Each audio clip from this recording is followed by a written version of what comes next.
Bonjour. Alors, ça n'arrive pas qu'aux autres. Nadia Yini, vous êtes coach, consultant en entreprise sur la qualité du travail, et vous publiez un livre, Le Pépin et les Pépites. Là, on ne sait pas de quoi il s'agit, mais en sous-titre, comment faire du burn-out une chance. Alors, vous aviez 42 ans, et subitement, vous êtes victime d'un burn-out. Oui. En fait, à l'âge de 42 ans, fin 2007, je vis un tsunami. C'est-à-dire qu'à ce moment-là, je vis un burn-out, c'est-à-dire 7 lettres pour dire je suis grillé, je suis cramé. Mais en fait, à ce moment-là, je mets pas du tout le terme de burn-out sur ce qui m'arrive. Ouais. Vous savez pas ce qui vous arrive. Mais non, parce que d'abord, le burn-out, on n'en parle que depuis quelques années dans les médias. Et pour reconnaître quelque chose, il faut déjà le connaître. Il n'y a pas un mot français pour burn-out? Si, épuisement professionnel. Bon, on en parlera dans un instant. Type d'un burn-out. Et bon, aujourd'hui, j'ai l'impression que tout va bien quand on vous voit là, équilibré, un job. Qu'est-ce qui fait que vous avez été victime? Est-ce que je peux employer le mot dépression ou pas? Ah non, en fait, surtout pas. Non, parce qu'un burn-out et une dépression, c'est pas la même chose. Même si quand on est en burn-out, ça peut ressembler à une dépression. En fait, si vous voulez, une dépression, c'est une pathologie du moins. On est moins rapide, on est moins motivé, on est triste. Alors que le burn-out, c'est une pathologie du surengagement. Mais vous paraissez si solide. Alors, c'est quoi le profil type? Est-ce que Moki peut avoir un burn-out? Alors, on ne se connaît pas suffisamment pour que je le sache, mais j'en ai pas l'impression. En fait, moi, j'avais le profil type. C'est quoi? C'est le syndrome du cador. La personne qui est plus disposée à faire un burn-out, c'est quelqu'un qui est surengagé dans son métier, qui est passionné, qui confond un peu ce que je suis avec ce que je fais. Donc, pour être quelqu'un de bien, il faut que j'en fasse beaucoup. C'est quelqu'un qui est expert, reconnu dans son métier, quelqu'un qui va pas se mettre de limites, qui sait pas dire non, qu'on va venir sursolliciter, quelqu'un qui a un très haut niveau d'exigence, qui est perfectionniste et qui, à un moment donné, ne va pas recevoir en contrepartie autant que ce qu'il a donné, ce qui crée de la frustration. Et à un moment donné, on s'épuise. Alors, vous dites, les crises constituent des occasions de rebondir. Le burn-out, c'est une crise, on est d'accord. En fait, vous faites de la maladie que vous avez, vous allez transformer cette maladie en une chance, en quelque sorte. C'est ça. Vous essayez d'expliquer. Oui, c'est le sens du titre, le pépin et les pépites. C'est-à-dire, derrière chaque pépin de vie se cache une occasion de rebondir, une opportunité. En fait, ce qui s'est passé, c'est que moi, je m'étais formée à un métier quand j'occupais un autre métier. J'étais directrice de la communication, un métier passionnant. J'avais fait un petit peu le tour. Je m'étais formée au métier de coach 7 ans auparavant et j'avais pas le courage de lâcher la proie pour l'ombre. Et donc, à un moment donné, de frustration en frustration, la vie vous envoie finalement ce dont vous avez besoin. La médecine est souvent impuissante pour guérir un burn-out. Vous n'avez pas des acteurs sur votre plateau, Jean-Pierre, qui ont eu des burn-out?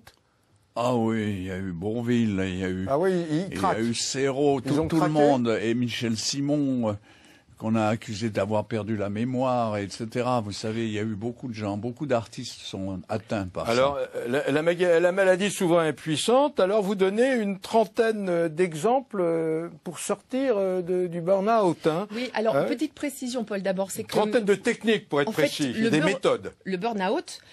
On peut en guérir, bien sûr. Sauf que moi, dans mon cas, ce qui s'est passé, c'est que le burn-out, il a pris une forme très, très singulière, qui est celle d'une maladie orpheline. Une maladie orpheline, neurologique, donc réputée inguérissable.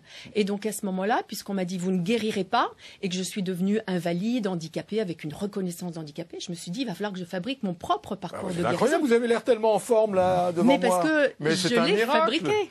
Non, mais alors, une trentaine de techniques et de méthodes de santé naturelle présentées dans des fiches, dans votre livre, Les Pépins et les Pépites. Je les ai en bonus, 15 testées. secrets de guérison, d'exercice de coaching pour une vie plus zen. Alors, dites la médecine est souvent impuissante. Alors, il y a des méthodes, la sophrologie. Ah oui, j'ai testé beaucoup de choses. Sur les 30 que je présente, j'en ai testé 28. Définition de la sophrologie. Sophrologie, en fait, c'est un travail à la fois sur la respiration, la prise de conscience de son corps. On ralentit le rythme. On travaille aussi en visualisation et avec la pensée positive. Le bol tibétain.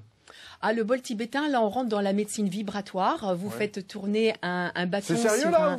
C'est très mais c'est très, très sérieux. En fait, vous savez, ma conviction... Vous êtes sûr? Vous avez vraiment eu un burn-out? Parce que vous me paraissez... Non, là, vous m'inquiétez, là. Mais parce qu'en fait, je suis une résiliente. Il faut la faire tourner, hein. Elle a quelque chose, hein. Absolument.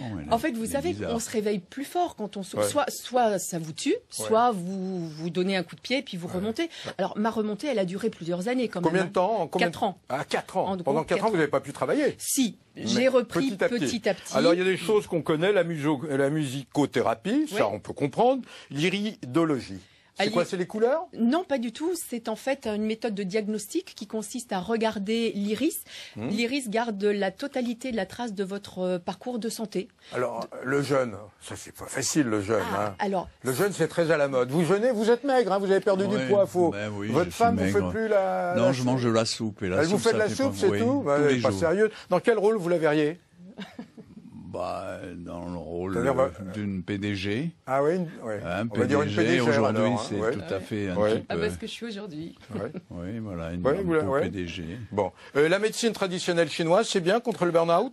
C'est bien pour plein de choses, pas uniquement pour le burn-out. Ouais, j'ai testé beaucoup de choses en médecine traditionnelle chinoise et effectivement, c'est pas ça qui m'a fait guérir, mais ça a été un élément sur le chemin. Une dernière chose, quand on a un burn-out, la première chose à faire, c'est quoi?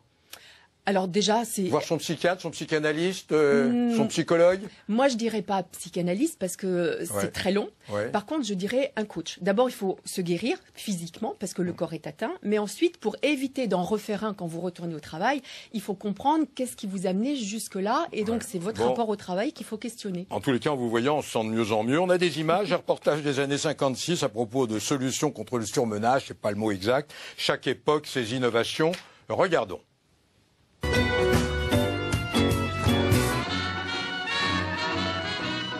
Les temps sont durs, conducteur. Résultat, surmenage. Les études sont accablantes et, on l'a dit et répété, les étudiants et les programmes sont beaucoup trop chargés. Surmenage. Sportif qui vous surentraînez. Homme d'affaires accablé de préoccupations. Surmenage. Mari qui n'avait même plus la force de faire le soir la lecture à votre épouse. Surmenage. Surmené de tous âges, il existe aujourd'hui à Paris un centre d'oxygéno-relaxation où un séjour de 3/4 d'heure vous fera l'effet de 3 jours passés à la montagne. Tout d'abord, vos muscles crispés se détendront sous la caresse du vibromasseur. Puis, sous une tente translucide, baignant dans une atmosphère suroxygénée, vous respirerez l'air des cimes. Enfin, le paysage de vos rêves vous procurera dans le même temps le dépaysement nécessaire à votre relaxation psychique. Et vous vous sentirez devenir un autre homme. Votre vitalité retrouvée fera de vous cet athlète qu'aucune difficulté ne fait hésiter. En fait, vous êtes fait le serment de guérir envers et contre tout. Vous vouliez guérir, vous sortir de ce burn-out en quelque sorte, et vous y êtes bien arrivé. Alors bon, maintenant vous allez pouvoir faire du cinéma grâce à Jean-Pierre Mocky. Alors Jean-Pierre...